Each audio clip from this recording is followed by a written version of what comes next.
ये वीडियो तुम तभी देखना जब तुमने एक्चुअल में टाइगर 3 की पूरी पिक्चर देख डाली हो। और सबसे बड़ी बात, तुम पिक्चर देखने के बाद भी जब गाना बजने लगा हो, सब कुछ आ चुका हो, थैंक यू पठान वगैरह लिख के, तब भी तुम जिद्दा के कुछ दिन बैठे हुए कि भाई देखना है, अभी और देखना है, थिएटर वालों लाइट बंद करो। मैंने ऐसा किया था। एंड अगर इतना जिद्दा के तुम बैठे रहोगे तो तुमने देखा होगा कि पिक्चर के एंड में हमको एक पोस्ट क्रेडिट सीन दिखाया जाता है जिसमें कर्नल लूथरा और कबीर के कैरेक्टर का इंट्रोडक्शन होता है। एंड एक्चुअल में इट्स अ कूल नहीं, एक्चुअल में वो डेडलीस्ट टाइप का था, पर बहुत बेहतरीन लगा मुझे। उस पूरे सीक्वेंस को देखने के बाद अपन को डाउट हुआ कि भाई ये कौन सा टोन पकड़ लिया स्पाई यूनिवर्स ने, इतनी डार्क कैसे हो सकती है। एंड उसके बाद जब मैंने रिसर्च करी तो पता चला कि भाई ये इतना डिफरेंट इसलिए लग रहा है क्योंकि इस पूरे सीन को, इस पूरे सीक्वेंस को डायरेक्ट किया एक दूसरे डायरेक्टर ने, द लॉर्ड अयान मुखर्जी, जो कि वॉर 2 की डायरेक्टर होने वाले हैं। सबसे पहले तो कर्नल लूथरा हमको दिखाए जाते हैं रेडियो कॉल पर कबीर को कांटेक्ट करते हुए कि भाई कबीर मैं तुमसे जो मांगने जा रहा हूँ, उनके एक्चुअल में डायलॉग है, वो ना ही एक बाप अपने बेटे से मांगता है, ना कि कोई जो है कैप्टन अपने सोल्जर से मांगता है, बट स्टिल मैं मांगने जा रहा हूँ। एक ऐसा विलन खड़ा हुआ है इंडिया का जिसको मारने के लिए भाई तुमको बहुत ज्यादा ब्रूटल बनना पड़ेगा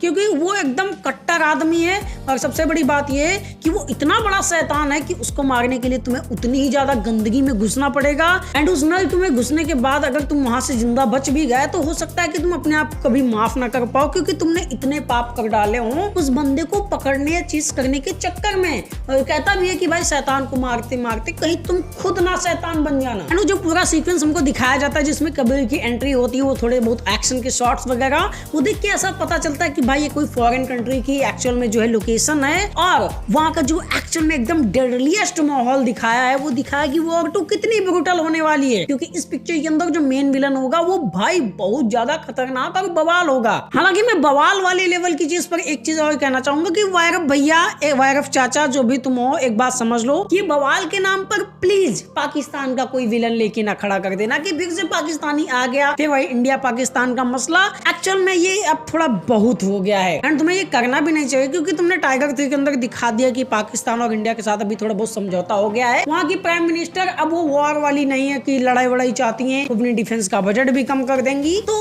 रॉ और ISI जो भी है वो अपना अपना काम करे, लेकिन विलन ना भेजो, अच्छा नहीं लगता है बार बार। जो या भौजाई घूम ले आए टाइगर भैया बार बार वहाँ बचाने जा रहे हैं तुमको, क्या यार। खैर टाइगर 3 के साथ वायरफ ने अपने स्पाई यूनिवर्स को पूरा का पूरा एक्सपैंड कर दिया कि भाई तीनों कैरेक्टर्स को एक दूसरे के साथ इंटरकनेक्टेड कर दिया है। हालांकि मैंने एक उम्मीद लगाई थी इस मूवी के रिलीज से पहले ही कि ये जो है पूरा स्पाई यूनिवर्स सिर्फ और सिर्फ स्पाइस के नाम पर ही, मतलब जासूसों के नाम पर ही नहीं बिल्ड करेंगे। भाई टाइगर की पिक्चर में पठान आ गया, फिर कबीर की पिक्चर में पठान टाइगर दोनों आ गए, कबीर आ गए। इन एजेंट्स के अलावा भी ये अपने यूनिवर्स को एक वैल्यू देंगे एंड उसके लिए मोस्ट प्रोबेबली ये विलन्स की क्या स्टोरीज को जो है इंटरकनेक्टेड करवाएंगे। जैसे कि टाइगर 3 में आतिश रहमान था, मुझे उम्मीदें थी कि ये पठान या फिर वॉर की किसी ना किसी चीज से बिलोंग करता होगा क्योंकि इन्होंने पोस्टर पे लिखा भी था कि from the following event of Pathaan War और टाइगर जिंदा है। और ये चीज मेरे लिए थोड़ा डिसअपॉइंटिंग रही कि भाई टाइगर 3 के विलन को भी मार दिया, मतलब उसकी कहानी, उसका चैप्टर पूरा खत्म, विलन खत्म, मिशन कंप्लीट, स्टोरी खत्म। अब अगली बार जो है नया एजेंट आएगा या फिर नया विलन आएगा, नया मिशन होगा